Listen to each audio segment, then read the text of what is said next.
வணக்கம் நண்பர்கள். அண்ணாமலை அவர்கள் இந்திய அரசியலமைப்பு சட்டத்திற்கு சவுக்கடி கொடுத்திருக்கார். ஏன் எதற்காக அப்படிங்கிறத சுருக்கமாக பார்க்கலாம். பாரதிய ஜனதா கட்சியினுடைய தமிழக தலைவர் அண்ணாமலை அவர்கள் இந்திய அரசியலமைப்பு சட்டத்தை வைத்து சென்னை ஐஐடி மாணவிக்கு பாலியல் தொல்லை கொடுக்கப்பட்டது, அந்த குற்றவாளிகளுக்கு தண்டனை கொடுக்க முடியாது அப்படிங்கிற காரணத்தினால தான் இந்திய அரசியலமைப்பு சட்டத்திற்கு சவுக்கடி கொடுத்திருக்காரு. ஆனால் அவருக்கே சவுக்கடி கொடுக்கவில்லை. எப்படி அப்படிங்கிறத பார்த்தலாம். இந்த எஃப்ஐஆரை வேண்டுமென்றே வெளியிட்டது தமிழகத்தை ஆளும் திராவிட முன்னேற்ற கழகத்தினுடைய ஆட்சி. காவல்துறை அதிகாரிகளுடைய திமுகவினுடைய அழுத்தத்தின் காரணமாக இந்த எஃப்ஐஆரை வேண்டுமென்றே திராவிட முன்னேற்ற கழகம் வெளியிட்டிருக்கிறது. ஏன் அவர்கள் வெளியிட்டிருக்காங்கன்னு கேட்டிங்கன்னா, இந்த குற்றத்தை செய்த குற்றவாளி திராவிட முன்னேற்ற கழகத்தை சேர்ந்த முக்கிய பொறுப்பில் இருக்கிறவர். அப்படிப்பட்ட குற்றவாளியை காப்பாற்றணும்னா பாதிக்கப்பட்ட பெண்ணை தவறாக சித்தரிச்சாதான் வழக்கு வீக்காயிரும். அதன் பிறகு இந்த குற்றவாளியை விடுதலை செய்ய முடியும், ஈஸியாக ஜாமீன் கிடைக்கும். அதன் காரணமாக தான் இந்த எஃப்ஐஆரை வேண்டுமென்றே திராவிட முன்னேற்ற கழகத்தினுடைய மறைமுக உத்தரவின் பேரில் காவல்துறை உயர் அதிகாரிகள் இந்த எஃப்ஐஆரை வெளியிட்டிருக்காங்க. அடுத்ததாக இந்த எஃப்ஐஆர் கடந்து வந்த பாதை பார்ப்போம். அண்ணாமலை அவர்கள் பிரஸ் மீட்டை கூட்டி சென்னை ஐஐடி மாணவி அவர்களுக்கு பாலியல் தொல்லை கொடுக்கப்பட்டிருக்கிறது, அந்த பாலியல் தொல்லை கொடுக்கப்பட்ட மாணவியே ஒரு குற்றவாளியாக சித்தரித்து காவல்துறை அதிகாரிகள் எஃப்ஐஆர் பதிவு செஞ்சிருக்காங்க. இந்த வழக்கு இந்த எஃப்ஐஆர் நீதிமன்றத்துக்கு போனால் நிச்சயம் அந்த பாதிக்கப்பட்ட பெண்ணுக்கு நியாயம் கிடைக்காது அப்படின்னு சொல்லிட்டு அந்த மாணவியினுடைய சகோதரனாக, அந்த மாணவனுடைய தந்தையாக கொதிச்சு எழுந்திருக்கிறாரு.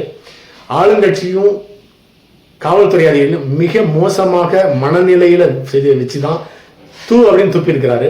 அரசியல்வாதியாக அண்ணாமலை அவர்கள் இவ்வளவு ஒரு கீழ்த்தரமான ஒரு செயலை செய்தது கிடையாது. ஏன்னு கேட்டீங்கன்னா, அவர் நாகரிகமான முறையிலே தான் பேசுவார்.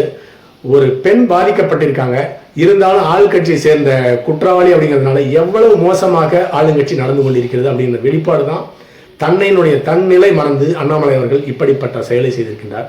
போன வீடியோவில் ஒரு அரசியல்வாதியாக தன்னைத்தானே சவுக்கடி கொடுத்து கொண்டு எப்படியாக அதை ஒரு அரசியல்வாதியாக மடைமாட்டினான்னு சொல்லிட்டு அண்ணாமலை அவர்களை கிரிட்டிசைஸ் பண்ணியிருந்தோம். ஏன்னா அது அரசியல் சம்பந்தப்பட்ட வீடியோ. இது ஒரு அண்ணாமலை அவர்கள் ஒரு குழந்தையினுடைய தந்தையாக, ஒரு மாணவனுடைய சகோதரனாக எப்படி அவர் வெளிப்படுத்தியிருக்கார் அப்படிங்கிறத பார்க்கலாம். சரி, இதில் எஃப்ஐஆர் கடந்து வந்த பாதை பார்க்கலாம். அந்த மாணவி, ஐஐடியை சேர்ந்த மாணவி 7 மணிக்கு மேல ஒரு இருட்டான இடத்துல தன்னுடைய காதலனுடன் தனியில் தவறாக இருந்திருக்கிறார் அப்படின்னு எஃப்ஐஆர்ல குறிப்பிட்டிருக்கு. அதை பார்த்த அந்த நபர் அவருடைய காதலனை அடித்து துடைச்சிட்டு அந்த மாணவியுடன் சிலுமிசத்தில் ஈடுபட்டிருக்கிறார். தவறு எதுவுமே செய்யல, மிகப்பெரிய தவறு எதுவுமே செய்யல, உடலுறவு கொள்ளவில்லை அப்படின்னு சொல்லிட்டு எஃப்ஐஆர்ல குறிப்பிட்டிருக்காங்க. அந்த மாணவனுடைய செல்போன் தாய் தந்தை பெயரெல்லாம் குறிப்பிட்டு இந்த எஃப்ஐஆரை லீக் பண்ணியிருக்காங்க. அடுத்ததாக இந்த எஃப்ஐஆரை பதிவு செஞ்ச காவல்துறை அதிகாரி நிச்சயமா ஆளுங்கட்சியினுடைய உத்தரவு இல்லாமல் இந்த எஃப்ஐஆரை தவறாக பதிவு செய்ய முடியாது. உத்தரவிட்ட அந்த ஆளுங்கட்சியை சேர்ந்த உயர் அதிகாரியை தண்டிக்க முடியாது. எஃப்ஐஆரை ஆளுங்கட்சியினுடைய உத்தரவுக்கு இணங்க பதிவு செய்த காவல்துறை அதிகாரியை தண்டிக்க முடியாது. அதே போல இந்த எஃப்ஐஆரை பொதுவெளியில வெளியிட்ட, இணையதளத்திலேயே வெளியிட்ட காவல்துறை அதிகாரிகளும் தண்டிக்க முடியாது. ஏன்னு கேட்டீங்கன்னா, அவங்க ஒரே வழியில் தப்பிச்சிட்டாங்க. இது இணையதள குற்றம், தவறாக இது பதிவிறக்கம் செய்யப்பட்டு தப்பிச்சிட்டாங்க, அவங்களையும் தண்டிக்க முடியாது. அடுத்ததாக அமைச்சர் என்ன சொல்லியிருக்கிறாரு? பாதிக்கப்பட்ட மாணவி தானே காவல் நிலையத்திற்கு வந்து புகார் அளித்தால் 2 மணி நேரத்தில் நாங்கள் நடவடிக்கை எடுத்துட்டோம்னு சொல்லிட்டு அமைச்சர் சொல்றார். காவல்துறை உயர் அதிகாரி என்ன சொல்றாரு? இணைய வழியாக எங்களுக்கு புகார் அளிக்கப்பட்டது, புகார் வந்த 2 மணி நேரத்திலேயே குற்றவாளிகளை கண்டுபிடிச்சிட்டோம் அப்படின்னு சொல்லியிருக்கிறாரு. 2 அமைச்சரும் காவல்துறை உயர் அதிகாரியும் மாறுபட்ட கருத்தை சொல்லி குற்றம் செய்திருக்காங்க. அடுத்ததாக இந்த எஃப்ஐஆர்ல ஒருவர் மட்டுமே குற்றம் செஞ்சிருக்கான்னு சொல்லிட்டு காவல்துறை உயர் அதிகாரி குறிப்பிடுகிறார். ஜட்ஜி அவர்கள் என்ன சொல்லுகிறார்? இந்த விசாரணை, இந்த வழக்கினுடைய விசாரணை ஆரம்ப கட்டத்தில் இருக்கும்பொழுது குற்றவாளி ஒருவர் தான் எப்படின்னு காவல்துறை உயர் அதிகாரிகள் முடிவுக்கு வந்தார் அப்படின்னு சொல்லிட்டு காவல்துறை உயர் அதிகாரிக்கு கண்டனம் தெரிவிக்கிறார். அடுத்ததாக எஃப்ஐஆரை வெளியிட்டவங்க என்ன நடவடிக்கை எடுத்திருக்கீங்கன்னு கேட்கிறாரு.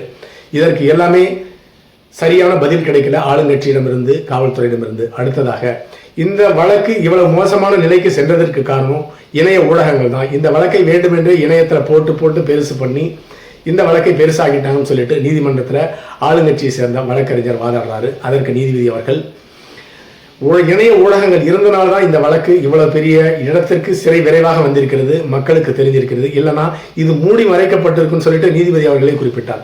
இப்படி தொடர்ச்சியாக ஒரு லிங்க போல ஒரு குற்றவாளி, ஆளுங்கட்சியை சேர்ந்த குற்றவாளியை காப்பாற்றுவதற்காக எல்லாருமே வேலை செய்யறாங்க. அடுத்ததாக சார், அந்த நபர் இன்னொரு நபருடன் சார் அப்படின்னு பேசினார்னு சொல்லிட்டு பாதிக்கப்பட்ட பெண் காவல் நிலையத்தில் வழக்கு புகார்னு சொல்லியிருக்காங்க.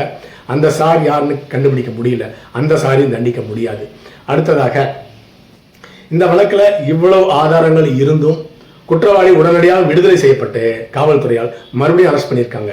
அது மட்டும் இல்லாமல் அந்த குற்றவாளியை கையை காலை உடைச்சிருக்காங்க. அது சட்டப்படி குற்றம். காவல்துறையினருக்கு அந்த குற்றவாளியை கையை காலை உடைக்க அதிகாரம் கிடையாது. அடுத்ததாக உண்மையிலேயே அந்த குற்றவாளியை அடித்து காலை உடைச்சு கட்டு போட்டிருக்காங்களா, இல்லை ஆளுங்கட்சியை சேர்ந்தவர் அப்படிங்கிறதுனால வேணுமே சும்மா மாவு கட்டை போட்டு ஏமாத்துறாங்களா?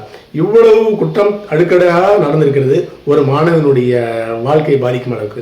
இவர்கள் யாரையுமே இந்திய அரசியலமைப்பு சட்டத்தைப்படி தண்டிக்க முடியாது. இந்திய அரசியலமைப்பு சட்டம் ஒரு போலியான போர்வையை போத்துக்கிட்டு இவங்க எல்லாமே தப்பிச்சிடறாங்க. அடுத்ததாக நீதிமன்றம், நீதிபதிகள்.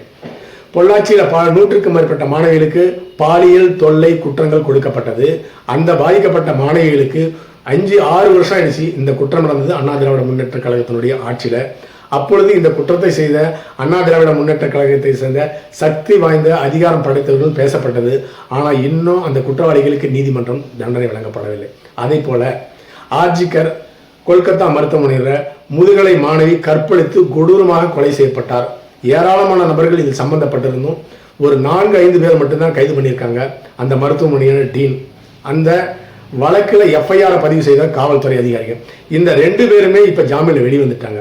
இந்த வழக்கை முழுவதாக இழுத்து மூடுறதுக்கு எல்லா ஏற்பாடையும் செஞ்சவர் முன்னாள் உச்ச நீதிமன்ற தலைமை நீதிபதி சந்திரசூட் அவர்கள்.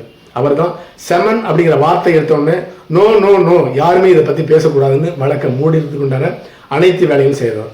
ஒரு டாக்டருக்கு இறந்து போனது ஒரு மருத்துவ மாணவி, அட்டாப்சி பண்ணுறது ஒரு முதுமையான அனுபவமிக்க ஒரு மருத்துவர். அவருக்கு என்ன லிக்யூடுன்னு தெரியாதா?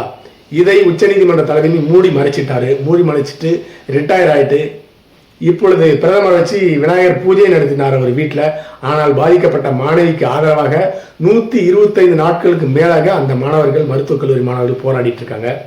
உலகம் முழுக்க அந்த மாணவிக்கு நீதி கிடைக்கும்னு சொல்லிட்டு மருத்துவர்கள் மட்டுமல்ல, மக்களும், இந்தியா மட்டுமல்ல உலகம் முழுக்க மருத்துவர்கள் போராட்டம் நடத்தினாங்க, கண்டனம் தெரிவித்தாங்க. அந்த வழக்கிலேயே குற்றவாளிகள்லாம் ஜாமீனில் வெளியிட்டாங்க.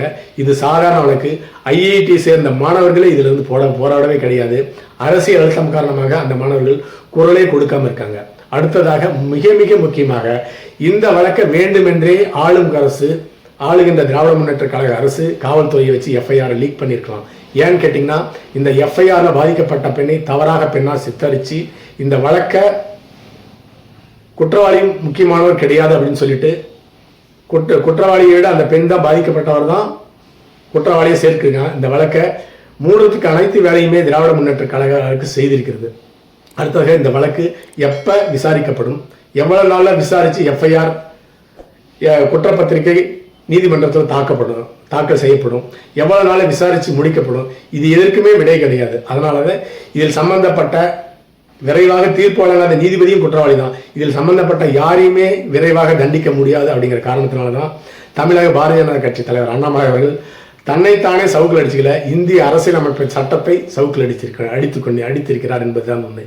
அடுத்த பதிவில் சந்திக்கலாம். நன்றி.